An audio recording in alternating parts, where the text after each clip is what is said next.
Friends, welcome back to my channel. మీరు కనుక నా ఛానల్ ని ఫస్ట్ టైం చూసినట్లయితే ఛానల్ ని సబ్స్క్రైబ్ చేసుకోండి, వీడియోస్ ని లైక్ చేయండి, అందరికి షేర్ చేయండి అండ్ పక్కనే ఉన్న బెల్ ఐకాన్ ని క్లిక్ చేయండి. ఎందుకంటే నేను ఏ వీడియో అప్లోడ్ చేసినా మీకు ఫస్ట్ వస్తుంది. సో ఇంకెందుకు లేట్ టాపిక్ లోకి వెళ్ళిపోదాం. ఈ వీడియోలో మనం డిస్కస్ చేయబోయే ప్రోగ్రామ్స్ అనేవి ఏవేవి ఉన్నాయంటే, ఫస్ట్ వన్ ఒక ఆల్ఫాబెట్ ఇచ్చి ఆ ఆల్ఫాబెట్ అనేది ఓవెలా కాన్సనెంటా ఫైండ్ చేస్తాం. అండ్ సెకండ్ ప్రోగ్రామ్ ఏంటి అంటే ఒక క్వాడ్రాటిక్ ఈక్వేషన్ లోని రూట్స్ ని ఫైండ్ చేస్తాం. ఈ రెండు ప్రోగ్రామ్స్ ని నేను ఎక్స్ప్లెయిన్ చేస్తాను. సి లాంగ్వేజ్ లోని, జావాలోని, పైథాన్ లో ఈ త్రీ లాంగ్వేజెస్ లో నేను ఎక్స్ప్లెయిన్ చేస్తాను. టాపిక్ లోకి వెళ్ళిపోదాం. ఫస్ట్ వన్ ఏంటంటే మనకి ఓవెల్స్ అంటే ఏంటి? A E, I, O, you.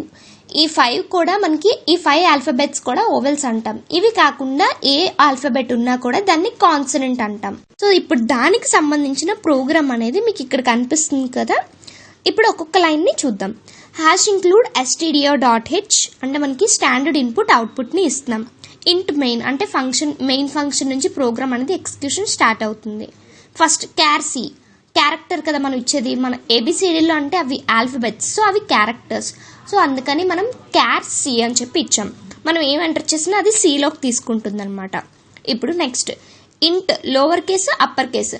అదే మనం క్యాపిటల్ లెటర్లో ఏ అని ఇస్తే అది ఒకవేళ కాన్సనెంట్ అని ప్రింట్ చేయకూడదు కాబట్టి మనం అందుకని అప్పర్ కేసు, లోవర్ కేసు రెండు కూడా తీసుకున్నాం. Lower case vowel, upper case vowel అని కూడా మనకి ప్రింట్ చేస్తుంది అనమాట. ఇప్పుడు వరకు అది అయిపోయింది కదా. ఇంట్ లోవర్ కేస్, అప్పర్ కేస్ అక్కడ వరకు అయిపోయింది. నెక్స్ట్ ఏం చేస్తున్నామంటే ప్రింట్ ఎంటర్ అన్ ఆల్ఫాబెట్. మనం ఏదైతే ఎంటర్ చేస్తే దాన్ని బట్టి కదా ఇస్తుంది. సో అందుకని ఎంటర్ అన్ ఆల్ఫాబెట్ అని చెప్పి ఆ లైన్ ని ప్రింట్ చేసాం. అక్కడ మనం ఎంటర్ చేస్తాం అనమాట. మనకు నచ్చిన ఆల్ఫాబెట్ ని ఎంటర్ చేస్తాం. ఆ ఎంటర్ చేసిన ఆల్ఫాబెట్ ని దాన్ని మనం ఫస్ట్ లో డిక్లేర్ చేసుకున్నాం కదా క్యారెక్టర్ అని చెప్పి, ఆ సిలోకి తీసుకుంటుంది. స్కాన్ఎఫ్ %C %C మనం ఎంటర్ చేసింది ఆ యాంబర్సెంట్ బేస్ యాంబర్సెంట్ వల్ల సిలోకి తీసుకుంటుంది అనమాట.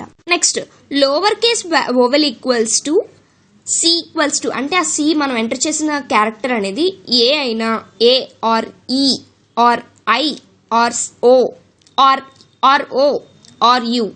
సో వీటిలో ఏదైనా కూడా అది లోవర్ కేస్ అవుతుంది. ఓకేనా? అందుకని లోవర్ కేస్ ఈక్వల్స్ టు అని చెప్పి సి అంటే మనం ఎంటర్ చేసిన character. For example B enter చేసామని బి ఈక్వల్స్ టు ఏ అయిందా లేదు, అండ్ బి ఈక్వల్స్ టు ఈ అయిందా లేదు, బి ఈక్వల్స్ టు ఐ అయిందా లేదు, బి ఈక్వల్స్ టు ఓ అయిందా లేదు, బి ఈక్వల్స్ టు యూ అయిందా, ఇలా అన్నిటిని చెక్ చేసుకుంటుంది అనమాట.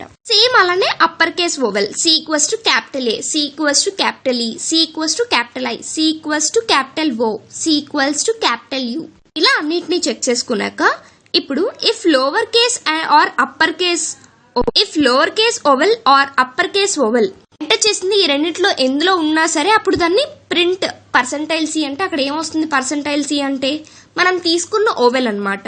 అంటే మనం ఎంటర్ చేస్తాం కదా ఆల్ఫాబెట్. %C ఈజ్ ఓవెల్ అంటే ఏంటంటే %C దగ్గరికి మనం ఏదైతే వాల్యూ ఎంటర్ చేసామో, ఏ ఆల్ఫాబెట్ అయితే ఎంటర్ చేసామో అది వస్తుంది. ఇప్పుడు బి అనేది ఎంటర్ చేసాం కదా. సో బి కాకుండా మనం తీసుకుంది ఏ అనుకుందాం. ఏ ఈజ్ ఓవెల్ అని చెప్పి ప్రింట్ అవుతుంది. మనం ఇప్పుడు బి కదా నార్మల్గా అయితే మన ఎగ్జాంపుల్ ప్రకారం చెప్తుంది.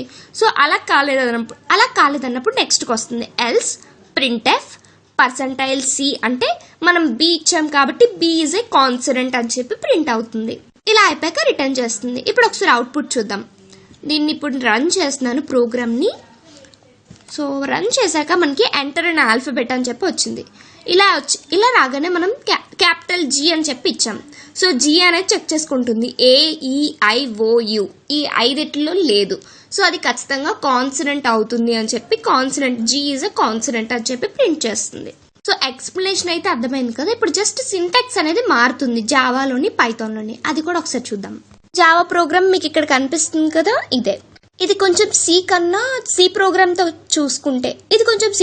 తో చూసుకుంటే చాలా చిన్నగా ఉంది కదా. ఒకసారి చూద్దాం.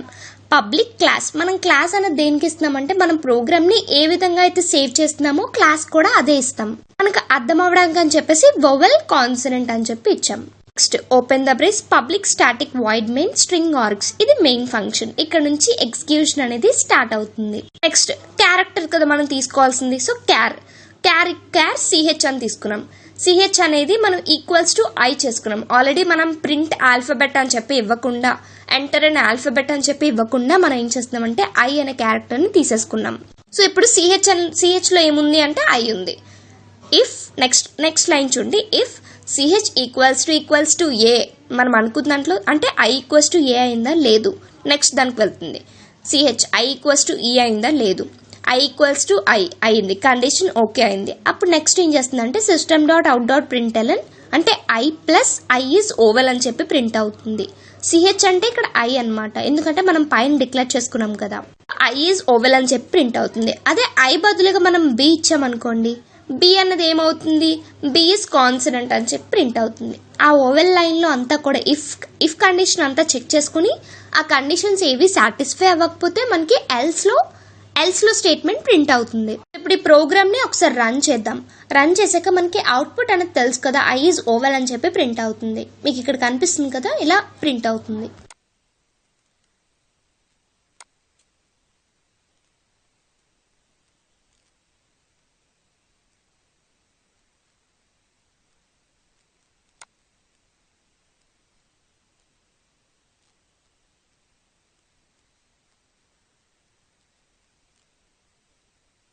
నెక్స్ట్ ఇప్పుడు ఇదే ప్రోగ్రామ్ ని పైథాన్ లో ఒకసారి చూద్దాం. ఇక్కడ మీకు కనిపిస్తుంది కదా Python program, CH equals to input please enter your character. అంటే మనం ప్రతి దాంట్లో ఇన్పుట్ ఇలానే ఇస్తున్నాం. సిహెచ్ అంటే క్యారెక్టర్ కాబట్టి ఈక్వల్స్ టు ఇన్పుట్ ఆఫ్ అంటే మనం ఏదైతే ఇస్తున్నామో అంటే మనకి ఏదైతే ఇన్పుట్ ఇవ్వాలనుకున్నాం ఆర్ స్టేట్మెంట్ ప్రింట్ చేయాలనుకుంటే ఇలా ప్రింట్ చేస్తాం అనమాట పైథాన్ లో. సో మనం ఒక క్యారెక్టర్ ఎంటర్ చేస్తాం. ఇఫ్ ఆ క్యారెక్టర్ అనేది సిహెచ్ లోకి తీసుకుంటుంది కదా, సిహెచ్ ఈక్వల్స్ టు ఏఆ ఈఆ ఐఆ ఓఆ యుఆ లేదా ఇంకా క్యాపిటల్ ఏ క్యాపిటల్ ఈ capital I capital oh capital you ఈ అన్ని కండిషన్స్ ని చెక్ చేసుకుంటుంది. ఒకవేళ ఇచ్చిన క్యారెక్టర్ అనేది కండిషన్ లో సాటిస్ఫై అయిందంటే అది ఓవెల్ అని చెప్పి ప్రింట్ అవుతుంది. లేదు మనకి ఇచ్చిన ఏ కాదు, ఈ కాదు, ఐ కాదు, ఓ కాదు, యూ కాదు, సో ఆ కండిషన్స్ ఏవి సాటిస్ఫై అవ్వలేదు, అప్పుడు ఏం చేస్తుందంటే కాన్సనెంట్ అని చెప్పి ప్రింట్ చేస్తుంది. ఇది పైథాన్ ప్రోగ్రామ్. సో ఇప్పుడు ఆ ప్రోగ్రామ్ ని ఒకసారి రన్ చేద్దాం. మీకు కనిపిస్తుంది కదా, ఇన్పుట్ అనేది మనం వేస్తున్నాం అంటే ప్లీజ్ ఎంటర్ యువర్ క్యారెక్టర్ అని చెప్పి ఇచ్చింది కదా, క్యాపిటల్ ఏ ఇచ్చాను నేను. సో క్యాపిటల్ ఏ ఇవ్వగానే అది ఏం చేస్తుందంటే ఏ ఈజ్ ఓవెల్ అని చెప్పి ప్రింట్ అయింది. నెక్స్ట్ ప్రోగ్రామ్ ఏంటంటే ఇచ్చిన క్వాడ్రాటిక్ ఈక్వేషన్స్ కి రూట్స్ ఫైండ్ చేస్తున్నాం. ఈ క్వాడ్రాటిక్ కోసం మీకు అందరికీ తెలిసే ఉంటుంది, ax² + bx + c = 0 ఇది క్వాడ్రాటిక్ ఈక్వేషన్. ఇక్కడ ABC అనేవి రియల్ నెంబర్స్. కండిషన్ ఏంటంటే ఏ అనేది ఎప్పుడు కూడా 0 అవ్వకూడదు. ఇక్కడ b² - 4ac క్యాలిక్యులేట్ చేసి దాన్ని మనం డిస్క్రిమినెంట్ అంటాం ఆర్ డిటర్మినెంట్ అని కూడా అంటాం. ఈ ఇచ్చిన ఈక్వేషన్ కి డిస్క్రిమినెంట్ అనేది క్యాలిక్యులేట్ చేస్తాం. అండ్ ఇంకా అలా క్యాలిక్యులేట్ చేయడం బట్టి మన రూట్స్ అనేవి ఎలా ఉంటాయో చెప్తుంది అనమాట. ఇప్పుడు ఈ డిస్క్రిమినెంట్ అనేది ఆర్ b² - 4ac అనేది >0 అయితే రూట్స్ అండ్ రియల్ నెంబర్స్ రెండు కూడా డిఫరెంట్ గా ఉంటాయి. అదే ఈ డిస్క్రిమినెంట్ అనేది ఈక్వల్ టు 0 అయిందనుకోండి, ఈ రూట్స్ అండ్ రియల్ నెంబర్స్ రెండు కూడా ఈక్వల్ గా ఉంటాయి. అదే ఒకవేళ ఈ డిస్క్రిమినెంట్ అనేది ఈక్వల్ టు 0 ఉందనుకోండి, రూట్స్ అండ్ రియల్ నెంబర్స్ రెండు కూడా ఈక్వల్ గా ఉండాలి. ఒకవేళ ఈ డిస్క్రిమినెంట్ ఆర్ b² - 4ac అనేది <0 అయిందనుకోండి, అప్పుడు మనం తీసుకున్న రూట్స్ అనేవి కాంప్లెక్స్ రూట్స్ తీసుకుంటాం అనమాట, అండ్ అవి డిఫరెంట్ గా ఉంటాయి. ఇక్కడ మీకు ఒక డయాగ్రామ్ కనిపిస్తుంది కదా, ఈ డిస్క్రిమినెంట్ అనేది >0 అయితే మనకి √1 అండ్ √2 ఇలా వస్తాయి. √1 √2 అనేది ఒకవేళ ఈ డిస్క్రిమినెంట్ అనేది ఈక్వల్స్ టు 0 అయిందనుకోండి, అప్పుడు √1 అండ్ √2 రెండు ఈక్వల్ గా ఉంటాయి, -b/2a. అండ్ ఇప్పుడు ఈ డిస్క్రిమినెంట్ అనేది <0 అయితే మనకి వాల్యూస్ అనేవి real part and imaginary part, I తర్వాత వచ్చినది ఇమాజినరీ పార్ట్ అవుతుంది కదా, అండ్ ముందున్నది రియల్ పార్ట్ అవుతుంది. రూట్స్ అనేవి కాంప్లెక్స్ ఫామ్ లో ఉంటాయి అన్నమాట. సో ఇప్పుడు ఇదంతా మీకు అర్థమైంది కాబట్టి ప్రోగ్రామ్ ఒకసారి డిస్కస్ చేస్తే ఇంకా ఈజీగా అర్థమవుతుంది. ఇది మ్యాథ్స్ కి సంబంధించింది కాబట్టి #include math.h అని యూజ్ చేసాం. And next line stdio.h standard input output. Next main function. ఇప్పుడు మనం డిటర్మైన్ చేసినవి డబల్ కదా, సో అంటే మనం ఇచ్చినవి పాయింట్స్ లో కూడా ఉండొచ్చు, అందుకని ఇంట్ అని ఇవ్వకుండా డబల్ ఇచ్చాం. ABC డిస్క్రిమినెంట్ అంటే b² - 4ac, √1 √2 real part imaginary part. ఇక్కడ వరకు మనం అన్ని డిఫైన్ చేసుకున్నాం. నెక్స్ట్ ఏం చేయాలంటే ABC వాల్యూస్ ని ఎంటర్ చేయాలి. ఎందుకంటే ABC వాల్యూస్ అనేవి మనకి ఎందులో వస్తుంది, క్వాడ్రాటిక్ ఈక్వేషన్ లో మనకి తెలుస్తుంది కదా. నెక్స్ట్ ఏం చేయాలంటే ఈ ABC వాల్యూస్ ని తీసుకోవాలి, ఎందుకంటే మనకు ఒక క్వాడ్రాటిక్ ఈక్వేషన్ ఫామ్ అవ్వాలంటే ABC అనేవి రియల్ నెంబర్స్ కాబట్టి అది యూజ్ ఉంటుంది. ఈ ఏబిసి వాల్యూస్ని ఎంటర్ చేశాక దాన్ని మళ్ళీ రీడ్ చేసుకోవాలి. సో నెక్స్ట్ స్టేట్మెంట్ అదే స్కాన్ఎఫ్. నెక్స్ట్ ఏం చేస్తున్నామంటే ఇప్పుడు డిస్క్రిమినెంట్ ని క్యాలిక్యులేట్ చేస్తున్నాం. బి స్క్వేర్ మైనస్ 4ac కదా డిస్క్రిమినెంట్ అంటే, B star B minus 4 star A star C. ఇప్పుడు డిస్క్రిమినెంట్ అనేది క్యాలిక్యులేట్ చేసి ఆ వాల్యూ అనేది డిస్క్రిమినెంట్ లో సేవ్ అవుతుంది. మనం ఎంటర్ చేసిన ఏబిసి వాల్యూస్ ని క్యాలిక్యులేట్ చేసుకుంటూ ఆ డిస్క్రిమినెంట్ లో వాల్యూ అనేది సేవ్ అవుతుంది. ఇప్పుడు వచ్చిన డిస్క్రిమినెంట్ అనేది గ్రేటర్ దాన్ 0 అయితే √1 √2 క్యాలిక్యులేట్ చేస్తున్నాం. ఇక్కడ మనం minus B plus R plus √2, ఇక్కడ √1 equals to minus B plus square root discriminant అంటే డిస్క్రిమినెంట్ అంటే B square minus 4ac by 2a same అలానే √2. ఇప్పుడు దాన్ని క్యాలిక్యులేట్ చేస్తే ఆ వచ్చిన ఆన్సర్ ని √1 అండ్ √2 లో వేసుకుంటాం, అంటే రీడ్ చేసుకుంటుంది అనమాట. అది పర్సెంటైల్ 2LF అంటే పాయింట్ తర్వాత 2 డెసిమల్స్ ని ప్రింట్ చేయాలని అర్థం. ఒకవేళ ఈ కండిషన్ సాటిస్ఫై అవ్వలేదు అప్పుడు ఏం చేస్తామంటే నెక్స్ట్ కండిషన్ డిస్క్రిమినెంట్ అనేది ఈక్వల్స్ టు 0 వస్తే ఈ కండిషన్ కి వస్తుంది. √1 అండ్ √2 రెండు కూడా ఈక్వల్ అవుతుంది అంటే minus B by 2a formula. So ఆ ఫార్ములాని ఇక్కడ అప్లై చేసాం. ఒకవేళ అది కానీ అదే డిస్క్రిమినెంట్ అనేది ఈక్వల్స్ టు 0 అయిందంటే ఈ ఫార్ములా అప్లై అయ్యి మనకి √1 అనేది ప్రింట్ అవుతుంది అండ్ √2 అయినా ప్రింట్ చేసుకోవచ్చు. నెక్స్ట్ ఏంటంటే ఎల్స్, ఈ 2 స్టేట్మెంట్స్ కూడా కరెక్ట్ అవ్వలేదు అప్పుడు మనం ఈ కండిషన్ లోకి వస్తాం. ఇక్కడ ఏంటి అంటే real part and imaginary part ఉంటుంది. ఎందుకంటే మనం తీసుకున్న దాంట్లో కాంప్లెక్స్ నెంబర్స్ వస్తుందని చెప్పాం కదా. ఒకవేళ రెండు కూడా డిస్క్రిమినెంట్ అనేది లెస్ దాన్ 0 అయితే అప్పుడు మనం ఏం చేస్తున్నామంటే దాన్ని కాంప్లెక్స్ నెంబర్స్ తీసుకుంటాం. కాబట్టి రియల్ పార్ట్ అనేది మనకి మైనస్ బి బై 2a అవుతుంది. ఇమాజినరీ పార్ట్ అనేది square root minus discriminant by 2a అవుతుంది. ఇప్పుడు దీన్ని ప్రింట్ చేయాలి. ఈ లైన్ కొంచెం కేర్ఫుల్ గా చూడండి. √1 equals to percentile 2LF plus percentile 2LFI అంటే ఇది √1 యొక్క ఫస్ట్ ది పర్సెంటైల్ 2LF అనేది రియల్ పార్ట్ అండ్ 2LFI అనేది ఇమాజినరీ పార్ట్. ఇది √1 కి.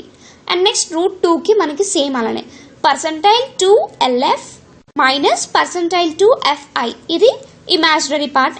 ఇది ఫస్ట్ ది రియల్ పార్ట్ కి and second the imaginary part కి మైనస్ తర్వాత వచ్చింది. ఇప్పుడు మనం క్యాలిక్యులేట్ చేసింది √1 √2 క్యాలిక్యులేట్ చేస్తాం. ఇప్పుడు ఇందులో మనకి ఒక రియల్ పార్ట్ ఒక ఇమాజినరీ పార్ట్ √1 కి అండ్ ఇంకో రియల్ పార్ట్ అండ్ ఇంకో ఇమాజినరీ పార్ట్ √2 కి. ఇది అయిపోయింది, క్లోజ్ చేస్తాం, రిటర్న్ చేస్తాం. ఈ ప్రోగ్రామ్ ని మనం ఒకసారి రన్ చేసుకుంటే మీకు అవుట్పుట్ అనేది అర్థమవుతుంది. కోఎఫిషియన్స్ ఎంటర్ చేయమని చెప్పి చూపిస్తుంది కదా. 2 3 4 ఎంటర్ చేసాం, 4 ని ఎంటర్ చేసాం. ఇప్పుడు డిస్క్రిమినెంట్ అనేది క్యాలిక్యులేట్ చేసుకోవాలి. డిస్క్రిమినెంట్ వాల్యూ అనేది 0 కన్నా తక్కువ వచ్చింది. నార్మల్ గా మనం క్యాలిక్యులేట్ చేసుకుంటే B square minus 4ac calculate చేస్తే డిస్క్రిమినెంట్ వాల్యూ అనేది 0 కన్నా తక్కువ వచ్చింది. సో అప్పుడు మనకి రూట్ వాల్యూస్ అనేవి ఎలా ఉంటాయి అంటే imaginary part and real part imaginary part లా ఉంటుంది. అవి అవుట్పుట్ అనమాట. నెక్స్ట్ ఇప్పుడు జావా ప్రోగ్రామ్ చూద్దాం. ఇక్కడ మీకు కనిపిస్తుంది కదా ప్రోగ్రామ్ అనేది పబ్లిక్ క్లాస్ క్వాడ్రాటిక్. క్వాడ్రాటిక్ అనేది మనం తీసుకున్న క్లాస్ నేమ్ ఆర్ మనం ప్రోగ్రామ్ ని ఆ విధంగా సేవ్ చేస్తాం. Public static void main string args ఇది ఏంటంటే మెయిన్ ఫంక్షన్. నెక్స్ట్ ఇప్పుడు మనం డబల్ అని తీసుకున్నాం ఎందుకంటే ఒక పాయింట్స్ లో ఇస్తాం కదా, సో అందుకని డబల్ అని తీసుకున్నాం. ABC 3 వాల్యూస్ కూడా ఇచ్చేసాం. నెక్స్ట్ √1 √2 ని డిక్లేర్ చేసుకున్నాం.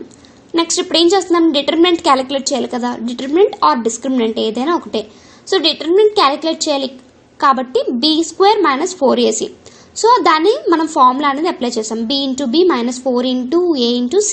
ఫస్ట్ కండిషన్ ఏంటంటే డిటర్మినెంట్ అనేది గ్రేటర్ దాన్ 0 అయితే ఏం చేయాలి, minus B plus math square root అని ఇచ్చాం. ఇక్కడ ఎందుకంటే మనకి అది మనం ఇచ్చింది మ్యాథ్స్ కి సంబంధించి, పైన మనం మ్యాథ్ ఫంక్షన్ ఇవ్వలేదు కదా, సో అందుకని ఇక్కడ మ్యాథ్ ఫంక్షన్ ఇస్తున్నాం. Math dot square root of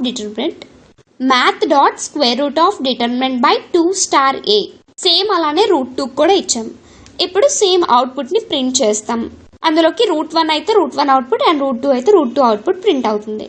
అంటే ముందు సిలో ఎక్స్ప్లెయిన్ చేసినట్టే సేమ్ అంతా, కొంచెం డిఫరెంట్ ఉంటుంది, నేను ఎక్స్ప్లెయిన్ చేస్తున్నాను. నెక్స్ట్ ఇప్పుడు డిటర్మినెంట్ వాల్యూ అనేది ఈక్వల్స్ టు 0 వచ్చింది అనుకోండి, అప్పుడు ఏమవుతుంది √1 and √2 values minus B by 2 star a అవుతుంది. అంటే ఫార్ములా అది. సో ఆ ఫార్ములాని ఇక్కడ రాసుకున్నాం. మనకి ప్రింట్ చేసేటప్పుడు ఏదో ఒక రూట్ ని ప్రింట్ చేసుకుంటే సరిపోతుంది. ఎల్స్ అలా కాలేదు. ఇప్పుడు మనం 2 కండిషన్స్ చూసాం.